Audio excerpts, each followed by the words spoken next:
It'd make a good episode if I crash Yeah, exactly. the car, or we get pulled over. Oh, yeah. I'm still waiting for like someone to be like a bad guest, where I have to put them in the back of the car.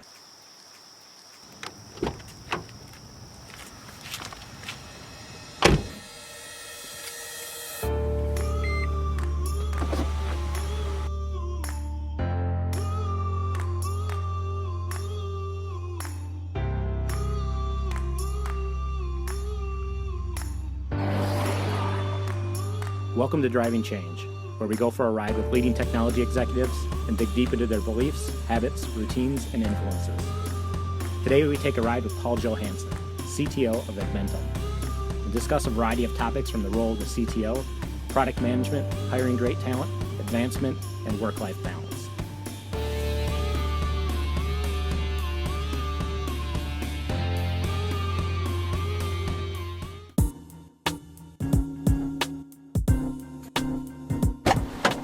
Hey, how's it going? How you doing? Good to see you. Thanks for taking a ride. Yeah, my pleasure. So, it's a rainy day. It actually kind of stopped for you. Yeah, that is kind of nice. I guess it's about time we get some real fall weather here. So the game plan is we are going to drive to Sparrow Cafe. Sparrow, okay. Talk a little bit, and then on the way back we'll talk a little bit more. But Sounds like I've been trying to hit all the coffee shops in town, and there's a lot of coffee shops in town. Yes. But I've never heard of Sparrow Cafe. I saw some pictures of it. A lot of sparrows paintings on the inside. So Nice. we might be up for an experience here.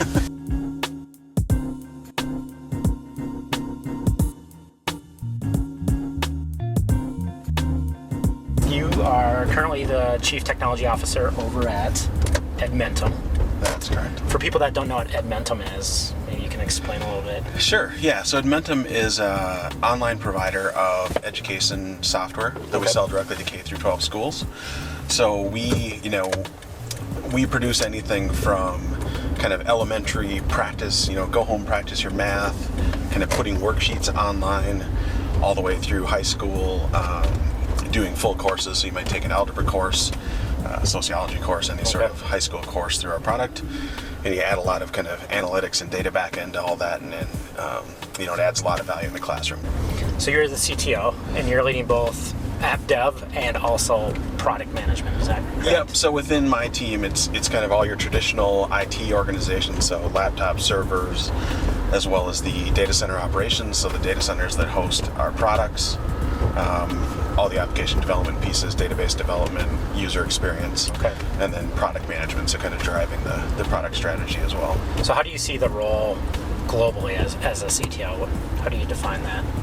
Yeah, so I think for me, the CTO really has two aspects, right? It's the part that deals with my team and making sure that they understand everything we're trying to do as an organization. So the part I love the most about being part of a software company is essentially, we're the manufacturing arm for the company. Yep. And so it's incredibly, as much or certainly, or maybe even more so than in your standard IT organization. It's so critical that my team understands what we're trying to do as an organization, what we're trying to get out to our customers, so that they have the right mindset and the right all the right pieces to be able to build the software the way we need it to build out those features. So that's kind of a key part is ensuring that my organization is prepared with the information that they need, as well as then kind of doing the same thing except more upwards towards my peers in the executive leadership team, the CEO, our board, and investors, ensuring they understand what we're trying to do from a product perspective, what we need to do from a technology perspective.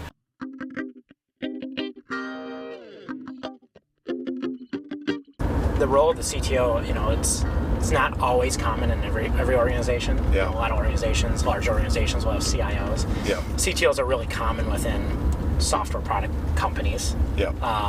But now we're starting to see CTOs come into play in large organizations as well, and I think that's kind of interesting. Do you think that has to do with the amount of technology changing and ever changing within organizations? Yeah, I think so, right? I've always kind of viewed the difference between a CTO and a CIO as really right when the technology is a key part of the business model that drives the organization forward. that typically is going to be a CTO, right? Somebody that's in charge of that, if it's IP or whatever it is that's built into that technology that drives it forward. And I think, it's so hard these days, I think, to have any sort of product offering. It's getting, more and more so that no matter what you're doing, no matter what business you're in, the technology piece is an integrated role. And so it's not just IT of the past serving up, getting people printers and laptops, right? It's a key part in driving revenue and driving the organization forward as well. And I think that, in my mind, that's what's driving, some of that expansion of the CTO role. Have you seen the CTO role evolve much? I think so, in terms of, and I think you're going to see it, the same type of evolution you're going to see in any sort of IT leadership role, right? It's definitely less than, in the past, I think CTOs are more in charge of kind of, taking orders from the business, as you would say, right? And getting, here's what we need to build, and the CTOs would be in charge of kind of that production process. But it's less and less of that, and it's more and more of being integrated into the business. Yeah, I think a lot of times, I even remember like in the 90s, they'd take the CTO and lock him in a room, and he'd be like a mad scientist trying to come up with the new technologies, the new things, but he was not interconnected with everything that was going on. It's more of, maybe a technical co-founder. I think you'll still have that in some companies today, right? Where that chief technology officer is truly the chief technologist and has, maybe they invented the proprietary technology. So I don't think that doesn't exist today, but I think there's a lot of organizations where it's like Edmentum as well, where there's, it's the executive leader over that technology team.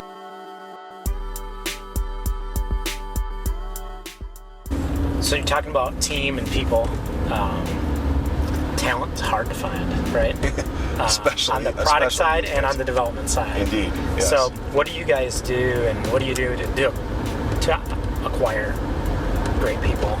I wish I had a great answer for it, right? It's a long process that you had to go through to keep, we have certain standards within our team that we're not willing to compromise on, and I think, all the people within the team do a great job of adhering to those, but it takes us a long time, right? We just won't compromise. So it's really, working through getting the right candidates, trying to get referrals, trying to build a name for your organization as a good place to work. But it takes, it's been taking us, I'd say, anywhere from 6 to 8 months to bring a developer on board in terms of, finding someone, getting offer letters out, and it's just such a competitive market right now that you just, until that person actually steps in the door, right, you're not exactly sure where it's at and how it's going to work. So it's really challenging. Now you guys you had an onshore, offshore.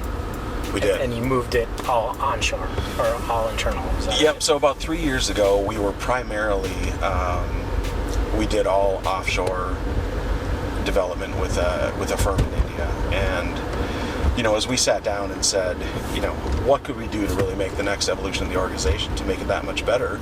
The team basically came up with, one, we said we did Agile, but we didn't really do Agile. It was kind of Agile in the guise of waterfall. And the second was... You just did waterfall and you called it Agile, right? Yeah, exactly. A lot of people do that. yeah, exactly.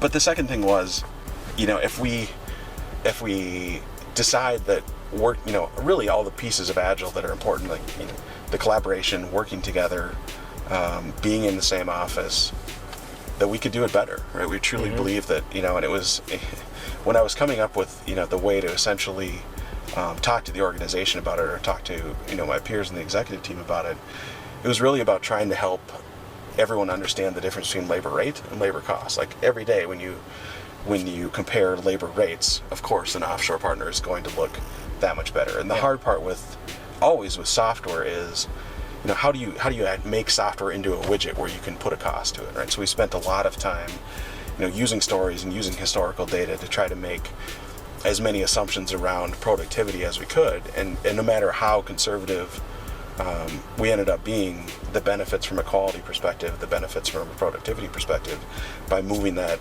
onshore and in-house, the productivity is, was just multiple times better.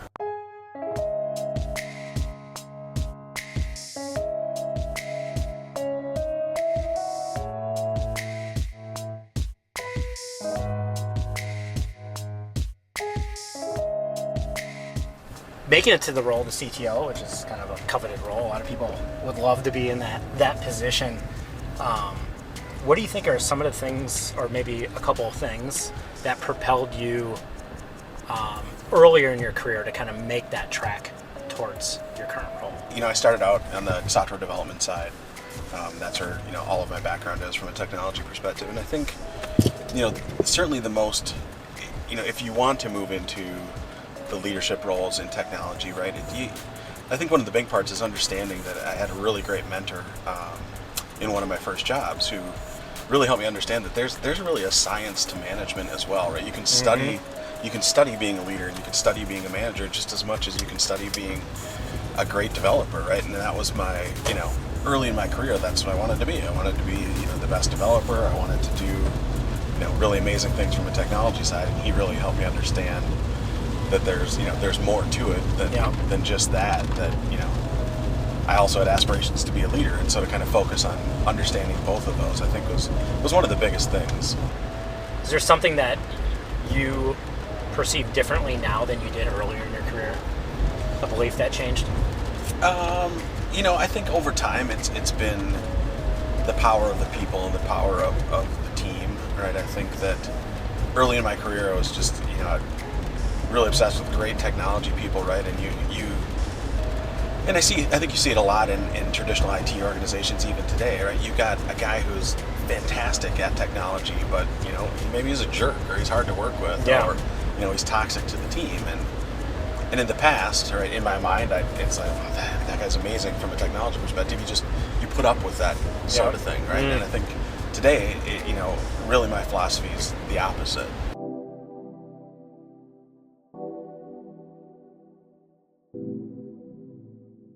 From productivity, like personal productivity, is there any apps that you like to use, like Evernote or something like that? I'm a big OneNote fan. OneNote? So, yeah, okay.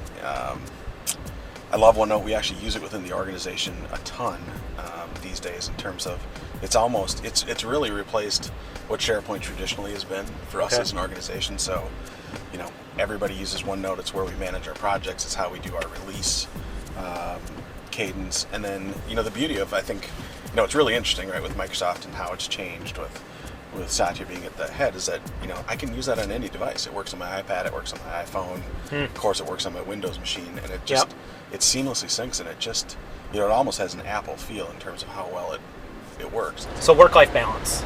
Tell me a little bit about how you manage that, or maybe don't. Yeah.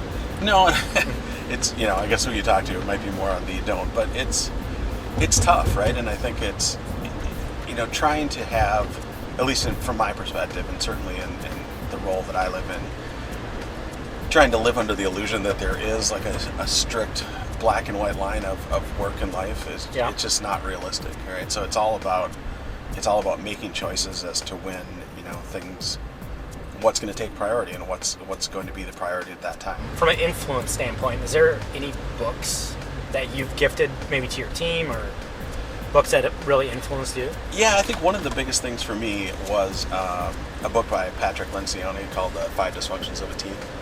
Yep. Where it's a pretty short, easy to read book. It's kind of written as a business novel, but I think the simplicity of the concepts in it are really great, right? It's about establishing a team that has trust, and once you build that trust, you can actually have productive conflict on that team, and if the more conflict you can have on the team in terms of, you'll drive to a better solution in the end. And if you have that trust, you feel open to questioning other people's ideas or coming up with new things without being criticized.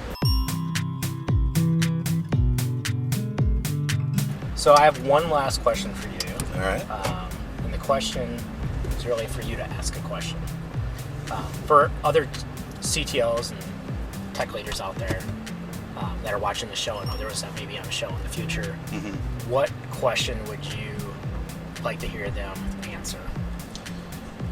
Yeah, I think, what's most interesting to me, and it may sound a little odd, is what problems are they trying to solve, right? Yep. What are the big, I think you can learn so much from, what other problems an organization is seeing, how they're going about solving them, both from, maybe I have the same problem and I'm trying to solve it, you can gain it, or the way they're solving it might be a little bit different that would help you enhance yours, or maybe it's a problem in my organization that I don't even know exists, right? Okay. And that I need to understand. So to me, it's always, when I end up getting together with peers, it seems like that's where we end up going a lot of time, is talking about what's their problem and how are they going about solving it. and then we can start to bounce ideas off it. So I always think that's a really interesting question. that I it's like always that. insightful. So Great. Hey, well, thanks. Yeah, I thank you. appreciate it.